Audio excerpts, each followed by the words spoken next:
Tiveram que sair de casa. Mas apesar de toda a destruição, não há registro de mortos nem feridos. Que bom. E os 39 funcionários da Vale que estavam presos em uma mina subterrânea no Canadá já foram resgatados. Segundo a Vale, o resgate terminou hoje e todos os funcionários passam bem.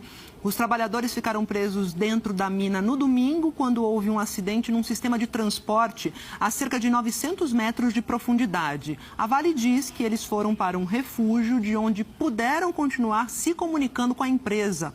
Lá, eles conseguiram se alimentar e beber água até que o resgate fosse concluído. O ex-ministro das Relações Exteriores do Japão, o Fumio Kishida, ganhou a liderança do partido do governo e deve se tornar o próximo primeiro-ministro do país. Kishida, considerado um político moderado, tem 64 anos. Ele venceu a disputa pela liderança do Partido Liberal Democrata, que domina o parlamento japonês com 257 votos. Kishida deve substituir o Yoshihide Suga, que assumiu o cargo em setembro do ano passado e decidiu não concorrer novamente à liderança do partido. A nomeação do novo primeiro-ministro pelo parlamento acontece na segunda-feira, dia 4 de outubro.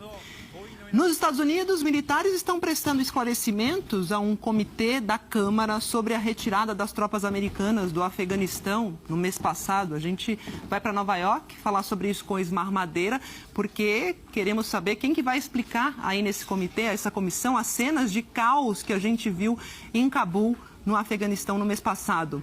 Ismar, boa tarde.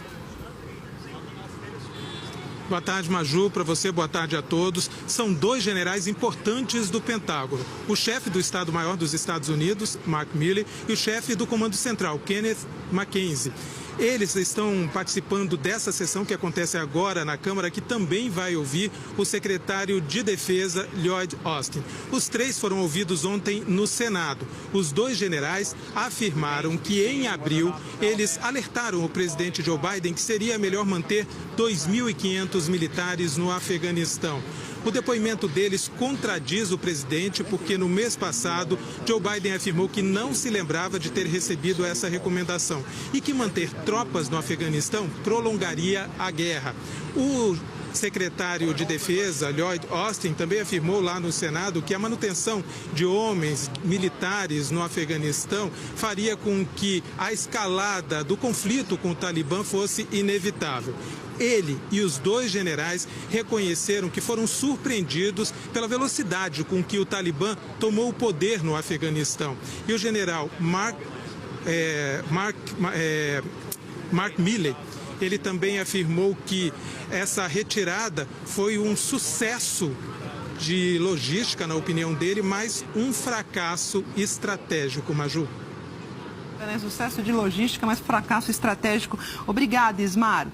E você já ouviu aquela expressão, né, que a gente está debaixo da mesma tempestade, mas em barcos diferentes? Pois é isso que um relatório da ONU, de 4 agências das Nações Unidas, na verdade, concluiu. Concluiu que países com maior desigualdade social, como aqui o Brasil, são os que mais vão sofrer as consequências da Covid. Na educação, por exemplo, a desigualdade no acesso à internet deve agravar a diferença de aprendizagem entre alunos de escolas públicas e particulares. Antes da pandemia, 6 a cada 10 residências no Piauí e no Maranhão contavam com internet em casa, o menor número entre os estados brasileiros. A média do país era de internet em 8 a cada 10 domicílios. O levantamento é de pesquisadores da ONU em um cenário pré-pandêmico, referente ao ano de 2019. O relatório avaliou 94 indicadores relacionados a questões sociais e econômicas do Brasil, como educação, saúde e renda. Os dados foram retirados de bases oficiais e mostram a desigualdade no país. 37% das escolas públicas tinham internet para aprendizagem no ensino fundamental. O maior índice era de Santa Catarina, 74%, e o menor do Maranhão, apenas 6%. Na rede particular, índices bem maiores, mas também com grandes diferenças entre os estados. 57% das escolas contavam com internet. No Rio Grande do Sul, a taxa era de 83% e na Paraíba, de 32%. No ensino médio, 66% das escolas públicas tinham internet antes da pandemia. Maior índice no Ceará, 94%, e menor na Bahia, 14%. E 72% das escolas particulares contavam com a rede para auxiliar a aprendizagem. Rondônia tinha internet em 86% das escolas privadas e Maranhão em 50%. E com a pandemia, a situação ficou ainda pior. A Covid-19 atingiu o mundo inteiro. Mais países com maior desigualdade, como o Brasil, devem sofrer as piores consequências. Essa é a conclusão do relatório das Nações Unidas. Devemos ter retrocesso de conquistas sociais e econômicas históricas. O economista Ricardo Henriques, que já foi secretário nacional de Educação Continuada, diz que os impactos são gravíssimos. A desigualdade educacional já existia no Brasil, a pandemia criou um momento de agravamento dessa desigualdade entre escolas públicas e privadas, entre estudantes mais vulneráveis e menos vulneráveis. É possível fazer políticas educacionais que compensem as perdas geradas nesse período de suspensão das aulas. No entanto, isso solicita enorme coordenação entre o Ministério da Educação, as secretarias estaduais e as secretarias municipais. O Ministério da Educação não se pronunciou sobre esse relatório da ONU. Agora, os dados da pandemia reunidos pelo consórcio de veículos de imprensa com as secretarias de saúde. Em 24 horas, o Brasil registrou 818 mortes. 595.520 pessoas perderam a vida para a Covid desde o começo da pandemia até o momento.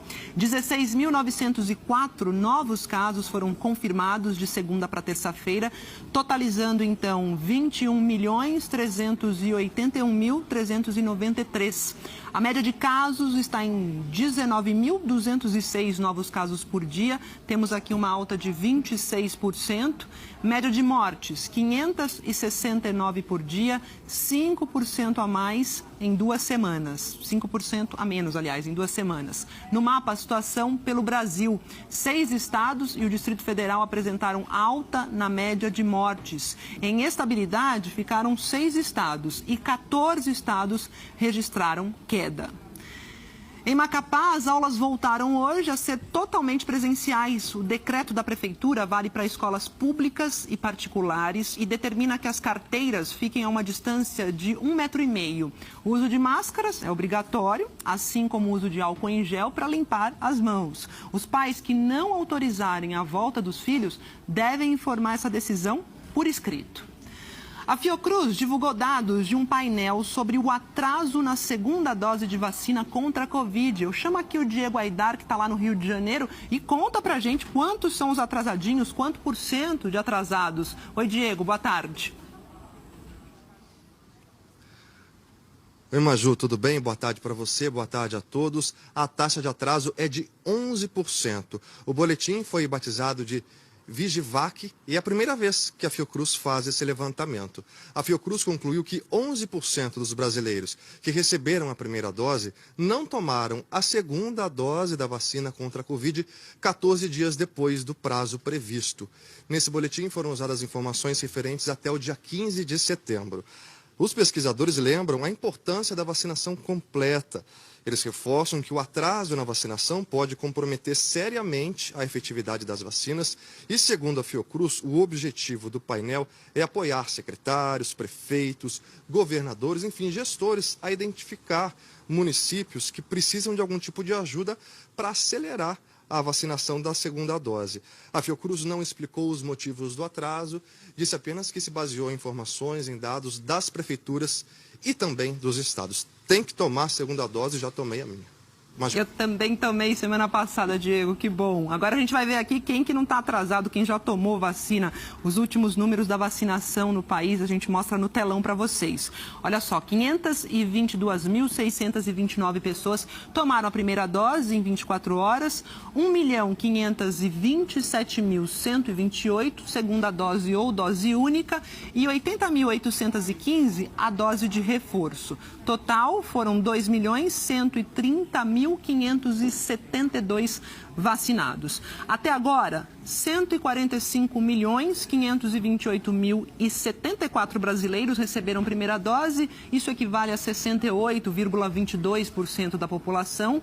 88.963.912 estão completamente vacinados. 41,70% da população. Lembrando sempre, a gente sempre lembra aqui e vai continuar relembrando vocês que a proteção máxima, segundo os especialistas, vem 2 semanas depois da segunda dose ou da dose única. E temos aqui no telão 750.330 pessoas que tomaram a dose de reforço, 0,35%. No mapa, os estados em verde, mais escuros, são os mais adiantados na vacinação aqui completinha. Mais detalhes sobre a situação do seu estado, você confere em g1.com.br/coronavírus. A gente mostrou ontem aqui no JH o caso absurdo de uma mulher que foi atacada, desrespeitada, como se fosse um objeto, uma coisa, lá no Paraná, quando andava de bicicleta. O rapaz que passou a mão nela está preso e pode ser indiciado pelo crime de importunação sexual. É uma lei relativamente nova, de 2018. A cena chocou o país. Andressa andava de bicicleta em Palmas, no sul do Paraná, quando foi